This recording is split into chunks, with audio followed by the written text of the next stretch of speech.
The Voxbone stand was too busy, so we couldn't do the interview there. We've moved to another location. Didn't want to distract your customers.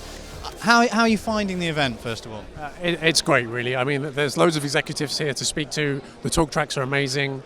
The thought leadership that's going on is inspiring, and we're hoping to help drive some change in the industry, and we think people are being receptive. So it's a really good event for us.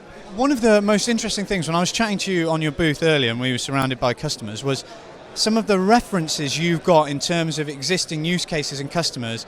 It's pretty much a who's who of big names in the industry, isn't it? So that must attract a lot of other business as well, thinking, what are you doing for them that you could do for us? It's kind of a catch-22, right? So we've superpowered people like Zoom and 8x8 and RingCentral, and we help support people like Uber as a direct customer.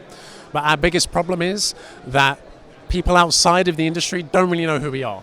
We've been working in the background for a long time, so that the aim of why we're here is to get our name out, to help say, hey, look, we've done all of this for these people. We can help you. We can come to the smaller markets and we can help the people who are trying to break out internationally. Equally, we can help the large enterprises who are trying to scale internationally, and we can help the resellers that are trying to piece together products to position. We're trying to get our name out there. That's why we're here. Yeah, and I suppose that is an incredibly important point, because you guys are effectively a facilitator, or I'm not sure what the correct terminology for that would be, but in the background, enabling a lot of these other companies that people might be more familiar with to do what has made them successful. So coming here to an event like this and being able to get in front of service providers and say, oh, actually, that's our back-end engine that is enabling that sort of functionality is incredibly important. Yeah, I mean, that's exactly right. That's why we're here, and that's what we're doing. I wanted to understand, so you were talking about some of the thought leadership. We've been hearing a lot about the different trends that are going on and that are going to impact service providers.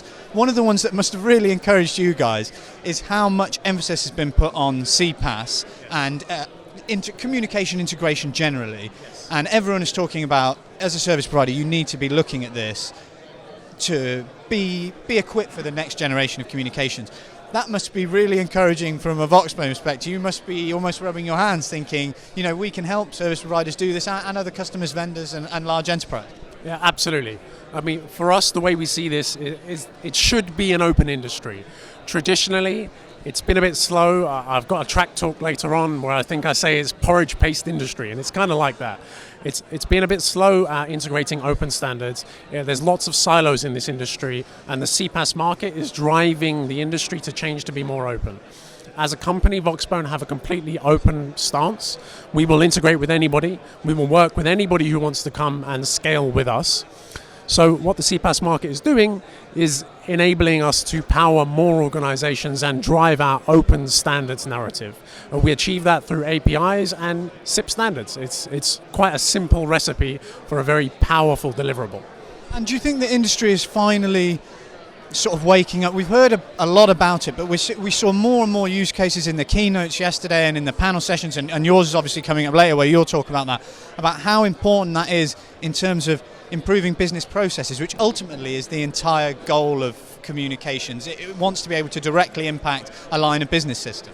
Yeah, For resellers, what we're able to do because of the open infrastructure is say, hey, look, you can bring to us whatever your platform of choice is, and using our APIs, you can provision your numbers automatically.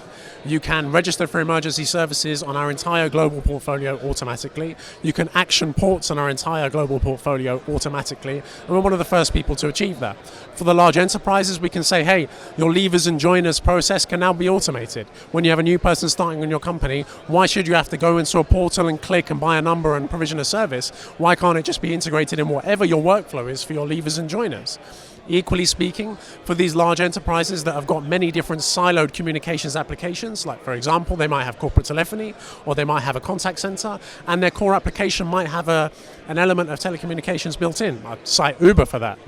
They can now integrate with Voxbone and take all of their origination and termination services from one place and connect it to all of their different siloed applications, driving economies of scale and helping them scale.